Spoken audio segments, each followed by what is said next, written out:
Hello everybody, Northern Hero. New Living Translation. Ezekiel 12. Signs of the coming exile. Again, a message came to me from the Lord. Son of man, you live among rebels, who have eyes but refuse to see. They have ears but refuse to hear. For they are a rebellious people. So now, son of man, pretend you are being sent into exile. Pack the few items in an exile could carry and leave your home to go somewhere else. Do this right in front of the people so they can see you. For perhaps they will pay attention to this, even though they are such rebels. Bring your baggage outside during the day so they can watch you. Then in the evening, as they are watching, leave your house as captives do when they begin a long march to distant lands. Dig a hole through the wall while they are watching and go out through it. As they watch it, lift your pack to your shoulders and walk away into the night. Cover your face so you cannot see the land you are leaving, for I have made you a sign for the people of Israel. So I did as I was told in broad daylight. I brought my pack outside, filled with the things I might carry into exile. Then in the evening, while the people looked on, I dug through the wall with my hands and went out into the night with my pack on my shoulder. The next morning, this message came to me from the Lord. Son of man, these rebels, the people of Israel, have asked you what all this means. Say to them, this is what the sovereign Lord says. These actions contain a message for King Zedekiah in Jerusalem and for all the people of Israel. Explain that your actions are a sign to show what will soon happen to them. For they will be driven into exile as captives.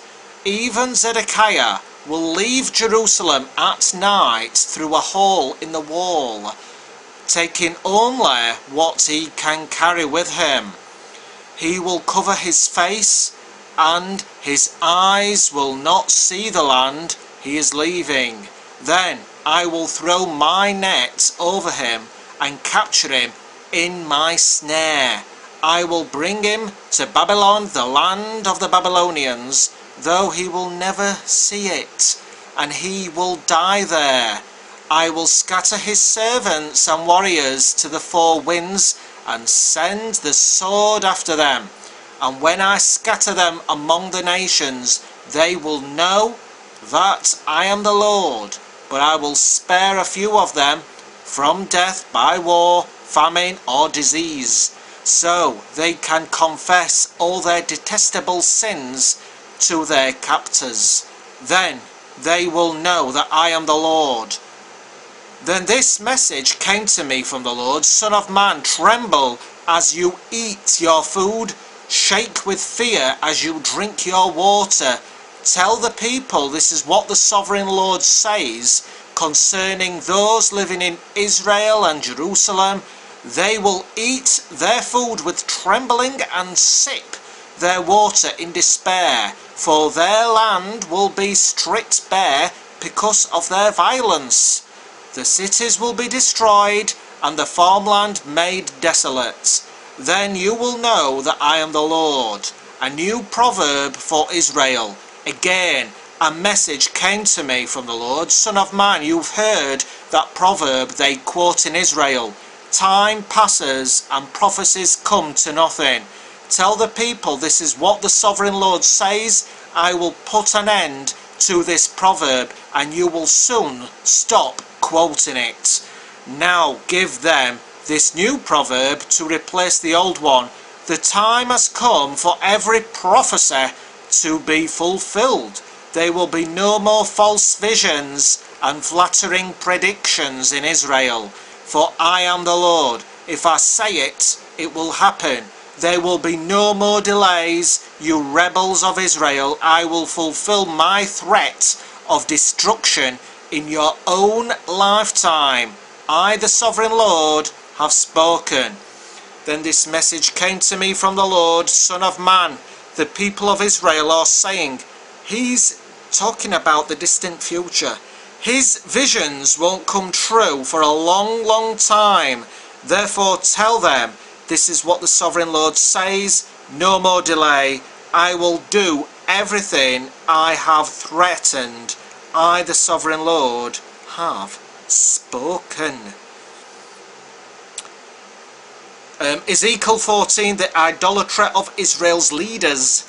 Then some of the leaders of Israel visited me, and while they were sitting with me, this message came to me from the Lord. Son of man, these leaders have set up idols in their hearts. They have embraced things that will make them fall into sin. Why should I listen to their requests? Tell them, this is what the sovereign Lord says. The people of Israel have set up idols in their hearts and fallen into sin. And then they go to a prophet asking for a message. So I, the Lord, will give them the kind of answer their great idolatry deserves. I will do this to capture the minds and hearts of all my people who have turned from me to worship their detestable idols.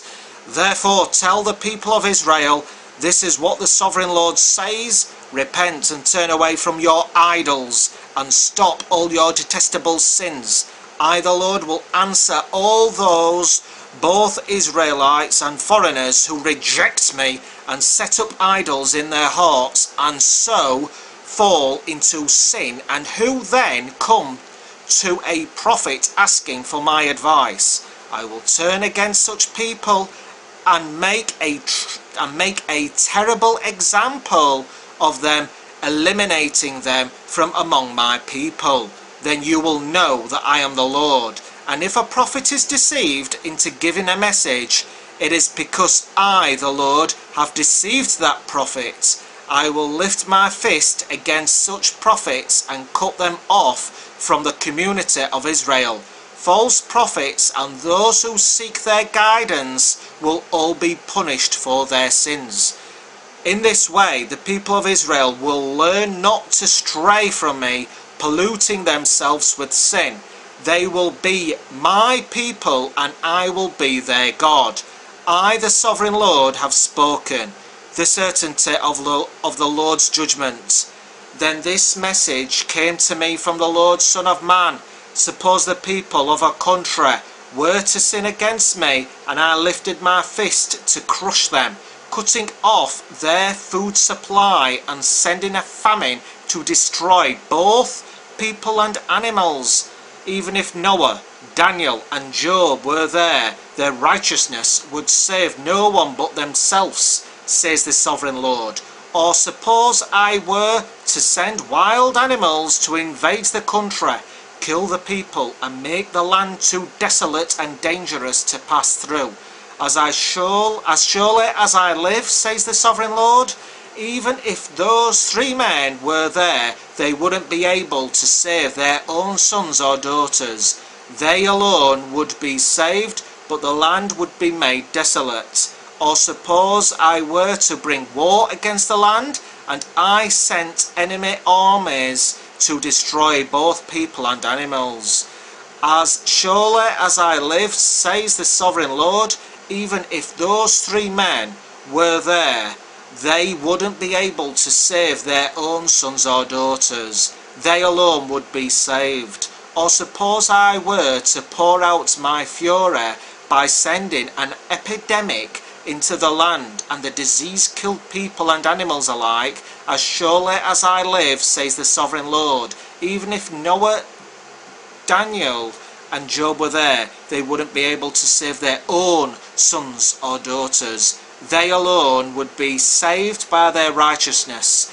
Now this is what the Sovereign Lord says, how terrible it will be when all four of these dreadful punishments fall upon Jerusalem: war, famine, wild animals and disease, destroying all her people and animals. Yet there will be survivors, and they will come here to join you as exiles in Babylon.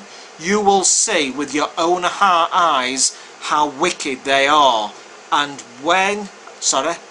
then you will feel better about what I have done to Jerusalem. When you meet them and see their behaviour, you will understand that these things are not being done to Israel without cause. I, the Sovereign Lord, have spoken.